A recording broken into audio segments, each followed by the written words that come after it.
talk format, which is called The Final Glass. You will see me, Ruthie, and my husband, Yakov. We'll be here together talking about different events in history with our own personal takes on them. We have a little bit different approaches to history and to how we decide things. And along the way, you'll probably see some cameos from our cats, Jadwiga and Maggie. They have very strong opinions too. So sometimes our discussions might get a little bit testy. You can think of it kind of like Crossfire, except we're married. And so it should be pretty interesting. And we're going to go ahead and start with explaining exactly where we got the name, The Final Glass. So the Final Glass comes from an Oscar Wilde quote. He says, "After the first glass, you see things as you wish they were. After the second glass, you see things as they are not. And then finally, you see things as they really are after the final glass." And that's the worst thing in the world. It is really bad because I actually prefer to keep my illusions intact. And speaking of illusions, we should probably go into really quick why we have this whole ensemble going on.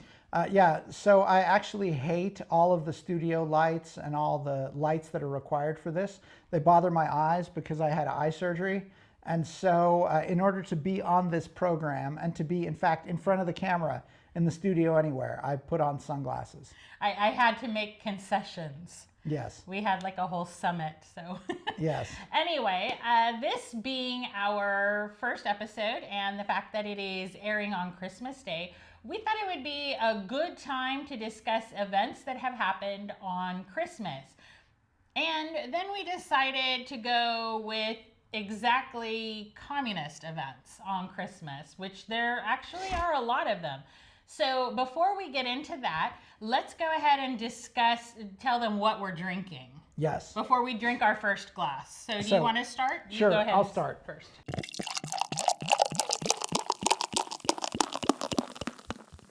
So I'm going to be doing Uncle Nearest 1856. So this is a delicious bourbon. And if you're interested, the Uncle Nearest was the distiller who taught Jack Daniels everything he knew, and there's a lot of history there that we won't go into now in this episode. But basically, it's a new bourbon. Yes, and I have read the book, so if you have a chance to pick it up, the book about Uncle Nearest, you should. It's a fascinating story, and in a time when like so many things in the world feel like crap, it's a great story to read. It gives you good feelings. I will be having more of a mixed drink. So I'm having a local drink in Croatia. The alcohol is something called Taranino. So Taranino is made from a specific grape in the Istria region of Croatia. And then it's distilled. So this is basically distilled wine. I know this makes me a heretic. I am really not generally a fan of wine. But this I could drink all day, and it's like the perfect winter drink for me. However, I don't stop there. I have Taranino, and then I mix it with the quintessential Yugoslav, it's Slovenian, but see, we have Jadwiga joining us now because she enjoys the smell of whiskey. Bourbon, excuse me. Bourbon. I know Bourbon whiskey. I need to bite my tongue.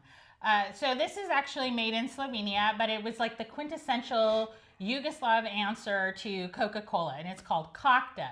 So what I do, and if you're a Taranino purist, you should go ahead and cover your ears now, because this seems to be very offensive. But I mix the Taranino with the Kakta to make my own kind of mixed drink, and it doesn't really have a name. So I think I'm thinking a couple things. So first, maybe Cocktainino. We can do that whole mishmash thing like they do with people who are dating. Or possibly, I'm thinking Communist Tears.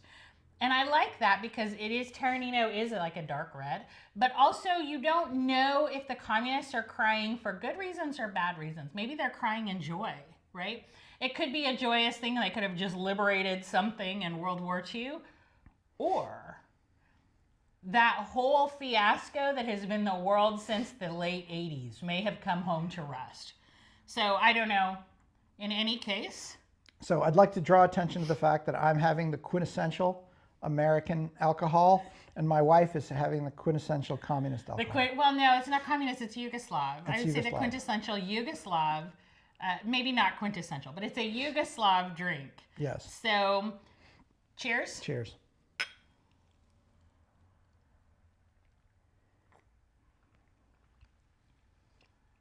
God, that's so good. I love it so much. Okay, Quite so good. it is really good. So it's light, it's fruity, and it's bourbon. And in my case, it's Terranino. It's delicious. Anyway, let's go ahead and get into our discussion of events. So the first thing that we're going to discuss will take us back all the way to the beginning of the 20th century. So 19, 21, and 22 to be exact, or 22 and 23. I get my years mixed up sometimes. But around this time, around the Christmas season, we had something very interesting. We had Lenin, who had had multiple strokes at this point and knew he was dying. Maybe he didn't admit it, but he knew. And he started to write his will. And in his will, he talked about the fact that Stalin should be gotten rid of. Everything was going to be awful if they kept Stalin in place. And he predicted the Stalin and Trotsky falling out. So Christmas Day. So first of all, I have to ask you, why Christmas? So the first note I'd like to make is that when we talk about Christmas, we're referring to December 25th, which is Catholic and Protestant Christmas, not Orthodox Christmas. And Orthodox Christmas was what was generally celebrated in Russia, and that came on January 7th. And so we say broadly this is during the Christmas season, but for the Soviets, it wouldn't have been on Christmas Day. For those who remembered the Soviet Union, for those who remembered the old Russian traditions, when they drifted into the Soviet Union, this would have just been the end of December for them. But I think it's also, we can also say that, at least for Lenin's testament as he was writing his will, it went over several days, so maybe it was like across 2 Christmases. Yeah. Both Christmases, all the Christmases. So let's talk about that. I know you have some very strong opinions about leaders like Stalin. Yeah. So before, I want to say really quick, my husband was actually born in the Soviet Union and his family managed to escape. So if we're talking about people who have words to say about communism, this is where we can definitely hear some. Yeah. So one of the important things was the people who bring you into power aren't the ones that you want with you when you're in power. And so this was one of the things that Lenin played on, which is that Lenin didn't want Stalin with him after Lenin took power and created this massive Soviet project that he believed was going to change the world, which it did, just not in the way he wanted. Well, we don't know that. Yeah. Well, maybe he did. I think he just wanted to be in power. Yeah. Honestly, I know they talk about these high-minded ideals, and I don't believe they actually believed any of them. So as Lenin was dictating his final testament, he thought, well, the guy who brought me into power, Stalin, who was a major force behind the revolution. And a bank robber. And a bank robber. I want to make sure that he's not there anymore. But at the same time, Stalin had exactly the same idea. He thought, Lenin is the guy who brought me into power, and so I don't want to have Lenin around anymore. And so Lenin's final testament was actually a prediction. It was a prediction of the fallout between Stalin and Trotsky. It was a prediction of some of the problems that would happen in the Soviet Union. And it wasn't exactly a cold assessment of the mistakes that they made, but some of the mistakes were talked about enough of a way that if a regular person had said them, they'd be headed off to the gulags. Yes, even though they didn't have quite as many gulags. No. As when I think bank robbers may be just really good at devising ways to hide people away. Yes. I don't know. In any case, Lenin's testament didn't work. It got suppressed. It was not allowed to be circulated widely, although people were allowed to see it in certain instances. And before he died, Stalin had managed to stack the bureaucracy. He did. And the bureaucracy ended up being what really defined communism rather than any kind of ideology. You know what? I think bureaucracy is communist ideology. I'm going to be absolutely honest. Anyone who has ever lived in a socialist, formerly communist nation will tell you there is no higher power than the stamp on your paperwork. This is the single most important thing. And the bureaucracy, what I think is interesting about this is the bureaucracy is so necessary and so important that you have show trials going on. We know when they grab somebody, right? We know when someone was grabbed that they were going to be killed. There was no question. Everybody knew what the fate was going to be. But the thing is that even though they knew what the outcome was going to be, it was a foregone conclusion, they still put the person through the official trial. And so that's how important the bureaucracy was. It permeated everything. Mm-hmm. And Stalin had put his people in there. And the bureaucracy ultimately was just a point of control. It was just a way to get people to do what you wanted them to do. And it was a way for you to avoid accountability for the things that you didn't want accountability for. So it came to exemplify what the communist system, what the socialist system was, which is people in power making rules that other people have to follow. Absolutely. Well, that's kind of what every system is. Yeah. But it was Some are more worse than others. Yes.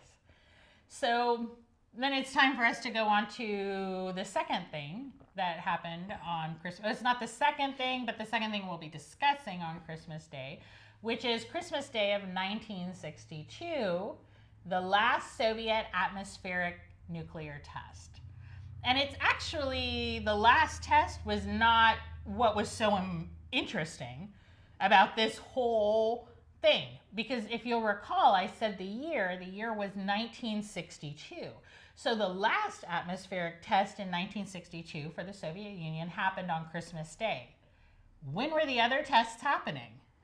So during the time frame from the time that the Soviets got the bomb through all of their atmospheric testing, they tested nearly 1,000 devices. That's more the than best anybody guess, else. More than anybody else, yeah. In a series of over 700 tests. So these tests were constant and they were ongoing. Another thing that was obvious from the first several atmospheric tests was that this was creating the worst kind of radiological pollution that you could have. So each one of these tests was having a measured effect on the environment, and with not just demonstrating its destructive power, but in a way hinting at what nuclear winter would look like. Yeah, but not even that. The tests were being done, as I said, in 1962. So these tests continued through the whole year of 1962, including a very specific frame of time during which the Cuban Missile Crisis was happening. And I thought, when I read this, I was shocked. I couldn't believe it. Like, excuse me, you're testing missiles while we're on the brink of a nuclear war with the Soviet Union, as the boat was chugging towards Cuba, as the American military was lined up to keep that boat from getting to Cuba.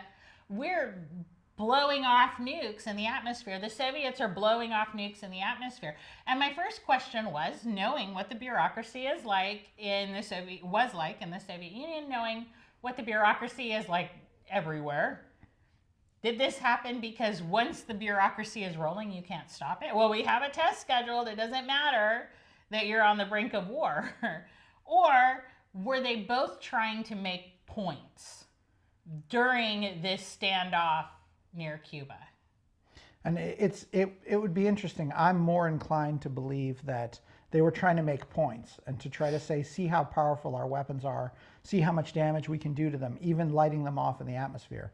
But the irony of that was that this is what pushed Kennedy to make sure that the missiles were blockaded and to make sure that the missiles were unable to be based in Cuba because of their destructive force.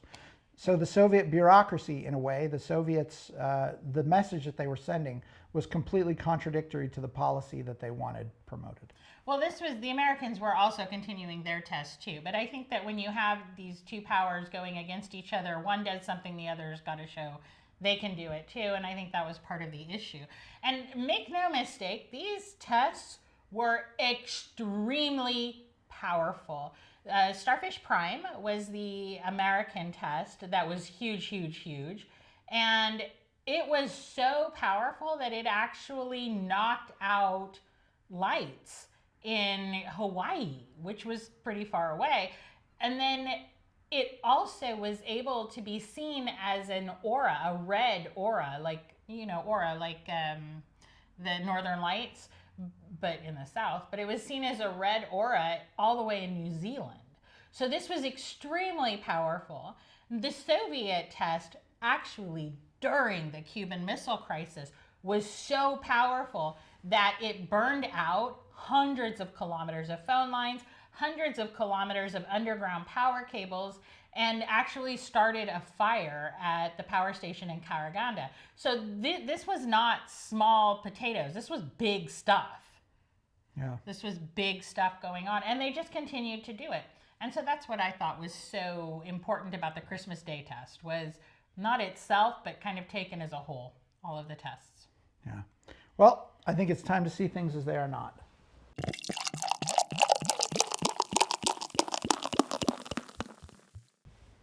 Sticking with the Taranino and Cocta, the Cocta Nino, or the Communist Tears, and the Uncle Nearest. And the Uncle Nearest. Shall we do an Eastern? Na zdravia. Na zdrovia.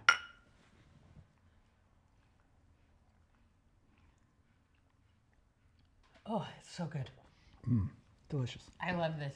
I won't have the same one on the next episode just to try something different, but I would have it on every episode if I didn't have any sense of anything. Anyhow, so second, would you like to introduce her? Sure. So after the second drink, we'd like to talk a little bit about the invasion of Afghanistan.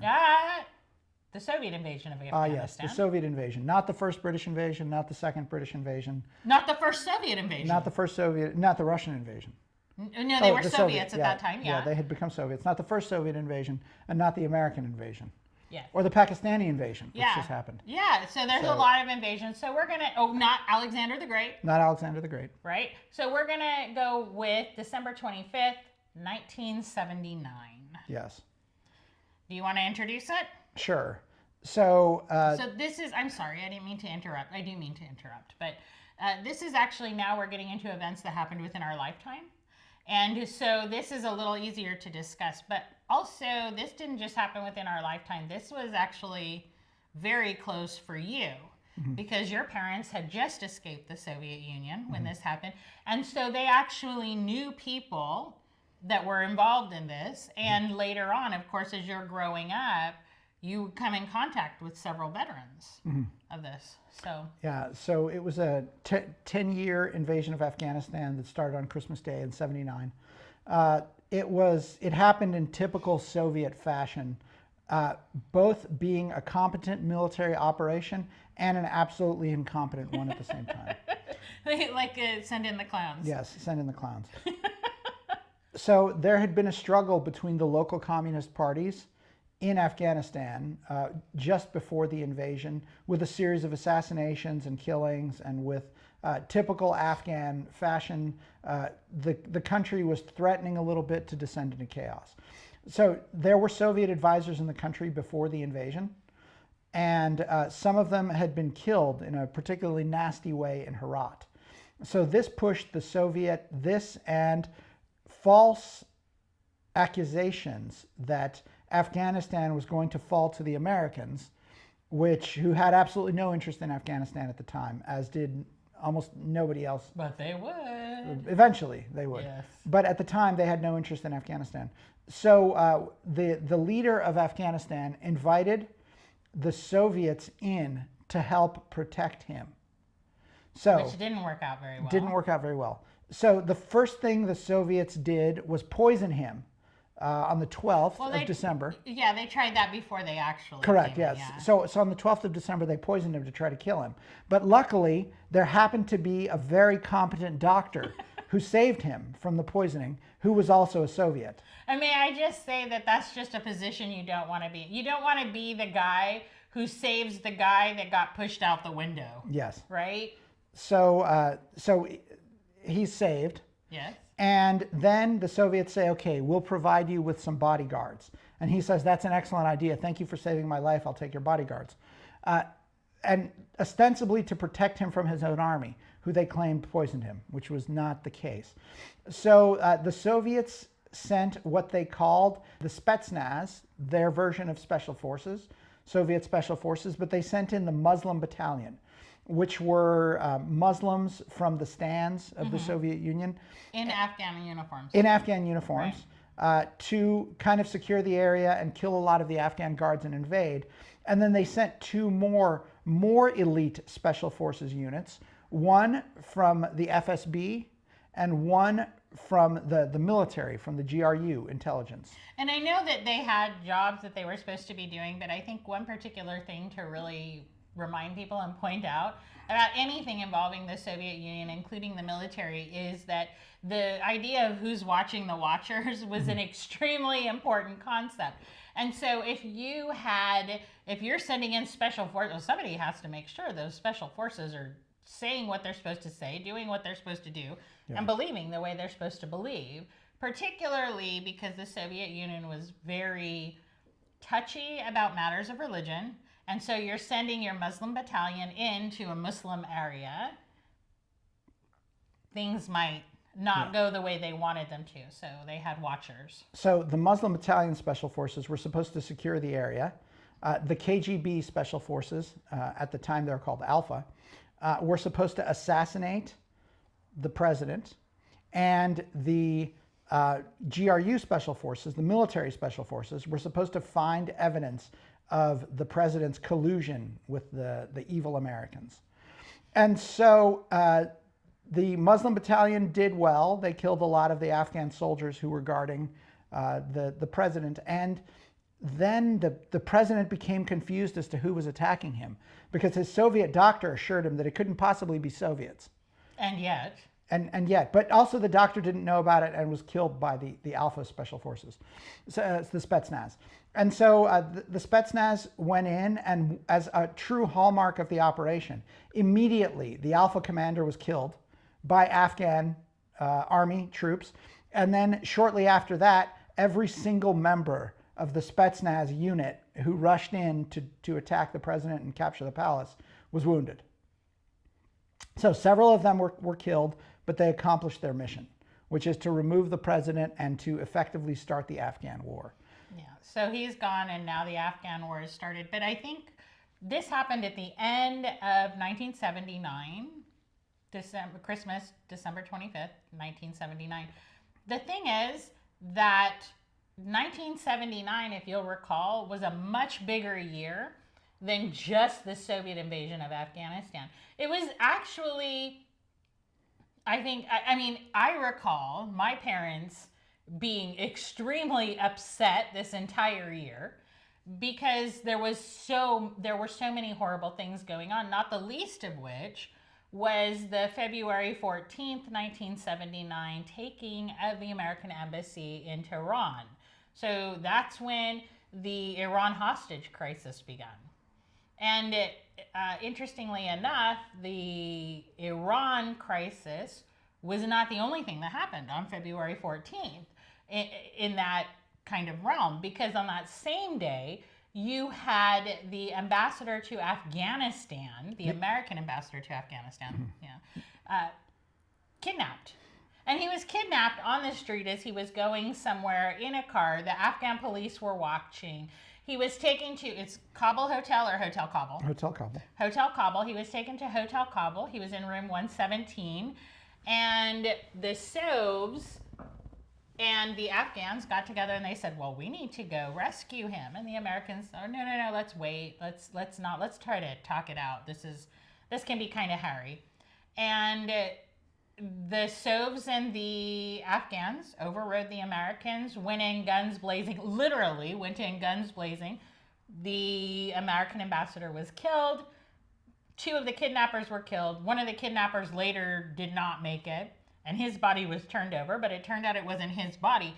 So there's still, to this day, a whole, what would you call it? A whole conspiracy of silence around this going on. It's actually really difficult to get the real information about what happened.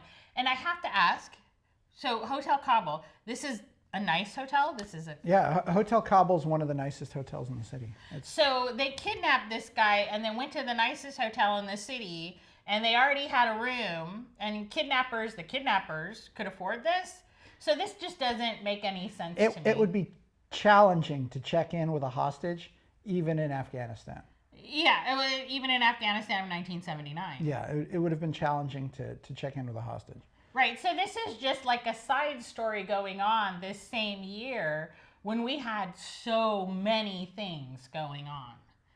So that would be the Soviet invasion of Afghanistan. So we have one more thing to go over. So the Soviet invasion to Afghanistan directly in a straight line led to the dissolution and the fall of the Soviet Union. It took a few years. It took a few years. Not too long, though. From 89. From 79 to 89, From 91. 79 to 89. And then by 90, the Iron Curtain was falling. And by 91, on Christmas Day, Gorbachev resigned. Yeah. So just a side note about Gorbachev, and I know, again, we're in an area now that was during our lifetime, and we were actually in high school at the time of the Gorbachev resignation. So silly me, my parents were always very into politics and watching the news, and still somehow it never registered to me that Gorbachev had a birthmark on his head. And so in the 80s, we had this kind of puppet show that was on TV that would make fun of different people. And they had an episode with Gorbachev on there, and he had the birthmark on his head, because of course he did. That was very much a part. I couldn't figure out what they were trying to say, but no, he did have the birth. So that's kind of, I think, how you make sure that a photo isn't AI of Gorbachev nowadays. If you're young and you've come of age during the AI revolution, make sure that it looks like a bird pooped on him. I think it looks either like Chile or Brazil, depending on the angle that you see it. It looks like something. It's something. And I think that's a good, like, natural watermark to real Gorbachev photos. So anyway, let's talk about Gorbachev's resignation. So Gorbachev, so at the time, we didn't know what we know now about Yeltsin, but Yeltsin was very much seen as a national hero. And when he stood and kind of stood on the tanks while the parliament building was being shelled, he was seen as a very serious world leader, which Gorbachev didn't understand. Yeah. He couldn't figure out what in his mind and the way he saw it. Yeltsin was this fat, sloppy drunk who never had an original idea in his life. And of course, now with the benefit of hindsight, we know that Yeltsin was a fat, sloppy drunk. Who never had an original idea in his life. Well, I don't know about that. I know he was a fat, sloppy drunk. Yeah. I love that he went looking for pizza in Washington, D.C. in just his underwear. Yeah. That's probably one of my favorite Yeltsin stories, or the band conductor one. Yeah. So I think Gorbachev knew a little bit about this, and so maybe he underestimated the threat to Yeltsin, but the threat of Yeltsin. But the threat of Yeltsin wasn't actually the real threat. The real threat to Gorbachev was the KGB. So the KGB, the Politburo, and some of their Central Committee members, basically the old men, basically took Gorbachev hostage. Before this happened. In August. Before this happened in August, and so they held him for a while, and they wanted to keep the Soviet Union going. But even Gorbachev by that time knew what was going on, and he knew that the whole thing was going to come apart. Not going to go. Yeah, it wasn't going to go. And so when Gorbachev declared his resignation, shortly afterwards, the republics began to drift away. And well, they had signed the agreement to break up before he resigned. Yeah. But I know he was waffling. Oh, I should. Oh, I don't want to. And then they kind of signed that agreement in secret. Yeah. And he found out, and he knew at that point, it's over. Yeah. And so after his resignation, we got a wave of freedom throughout Europe. It was kind of the end of it definitely was the end of the Soviet Union. And it was the start of something absolutely new. And I'm really curious. Can you talk a little bit about how your mother was during this period? Because I know she was watching everything. Like, you couldn't tear her away from the news. Yeah. So the Russian emigre community was at first remarkably thrilled about freedom coming to the Soviet I Union. don't know about remarkably. Well, they were Of course, they were thrilled about it. A lot of them missed Russia. Yeah, they were thrilled about it. They missed Russia, but very quickly, those feelings turned into a feeling of humiliation and a feeling Because of Yeltsin. of disgust because of Yeltsin, not only because of him personally, but because of what happened to Russia afterwards.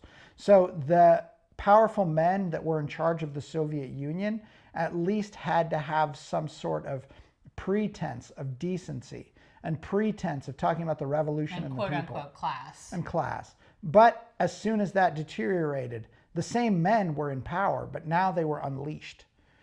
And they didn't have the power of the official state repression, but they certainly had the power of the gun.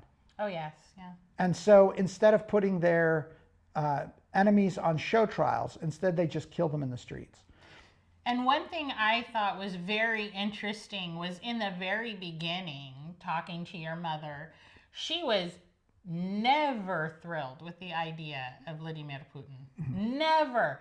And let me just say that we do not discuss events until they're at least 20 years in the past, unless we're making a connection. Because you really cannot discuss history while history is being made. You haven't had the final glass. You don't see things as they really are. And so, but he's been in power long enough that now he, flies by that rule. And so the beginning of the Putin era, your mother was still around and kicking and healthy. And she was just from the beginning not impressed with him. Yeah. So from the time that he took power on New Year's Day in 2000, people knew that it was a new era, and some of them may have been cautiously optimistic, but those that had seen this movie before, so to speak, knew what was going to happen. He was a KGB man. He was an intelligence officer through and through, and they knew it. And he wasn't particularly, he made his allegiances clear. He did. And one of the things that I thought was very interesting about the way that your mother discussed him, at least when I was able to listen, was that she discussed him. Of course, your mother was kind of intelligentsia. So, she was a highly educated woman, and her friends were all highly educated, and they had ideas. She had to leave because of her ideas. So perhaps that primed her to dislike what she was seeing. But what's the word, the tough guy word? I always forget this word. So, silavik. Yes, and I don't know that she used that. I don't remember. But I do believe that that's kind of what the aura she was referring to when she discussed him. So it means strong man. So sila is both strength as in physical strength, but also strength as in political power. So he kind of embodied that. He used from the beginning. From the beginning. He used his political power absolutely ruthlessly from the Chechen wars, and he wasn't afraid. And again, we're long past 20 years now, but he wasn't afraid of setting bombs, having his people set bombs in Russia to kill Russian citizens, simply to be able to blame the Chechens. Right. And she noticed that. And I think that is probably one of the biggest tragedies that we are currently confronting, to bring things full circle, is that in this instance, as early as 2000, people saw what was in the works. We in the U.S. we talk about John McCain seeing this earlier, but it wasn't just John McCain. We had an entire emigre community that was there, that had lived this before, that knew what they were seeing, and nobody listened. Yeah. So, and that perhaps is already getting into the final glass.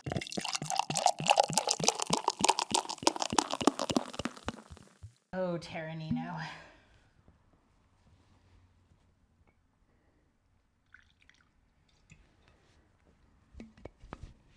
So, I guess we already kind of started getting into Cheers.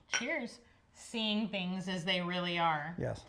So, final thoughts. Do you want to go first? You tend to think more deeply. My husband has the soul of a Russian poet, so he thinks a bit more deeply than I. So I think that the biggest final thought is that in order to understand the events that are happening today, in order to understand what's transpiring and how things are going, we have to look back to these pivotal events, to these pivotal moments in history and see how they shaped not just us, not just our understanding, but the players that we have today. We wouldn't have Putin if we didn't have the humiliation of the Yeltsin years. But we wouldn't have had Yeltsin if we didn't have the corruption and the awfulness of the Soviet Union, which we wouldn't have had without Stalin, which we wouldn't have had without Lenin. Right. So the nuclear tests that kept the world terrified and that kept all this change from happening and that kept the Soviet Union in power was a direct result of all sorts of events that came beforehand. And it's a spider web, and I think that would be my final thought. And it's my final thought now, but it's actually something I think about quite a lot, which is I think we do a disservice to the study of history, to reading history, by calling it a timeline. It's not a line, it's a spider web. Things affect things from different places. It doesn't happen. We see time as this linear flow, and I guess from our perspective it is, but it also isn't, because you may have something affecting something in 1955 and the direct cause of that was maybe in 1930, not 1954. So that would be my final thought. And that's what makes it so hard, because once you get past, if you think of time in a timeline, it's very simple, right? It's very simple. This, then that, and then you take one thing out and things would have changed, but that's not true. And I'd actually like to bring up a quote, and I'm going to have to paraphrase it because I can't remember it exactly, but Jean de La Fontaine, he was a French poet, and he said that oftentimes a man will meet his destiny on the very road he takes to avoid it. And so that leads us to an even bigger question, and maybe that's 4 or 5 drinks down, which is if it's destiny or free will. Yeah. But we should probably stop right there. Yeah, and what Mark Twain said, or maybe he didn't. We don't know. History doesn't repeat itself, but it rhymes. Absolutely true. Right. So, until next time. To the final glass. What to do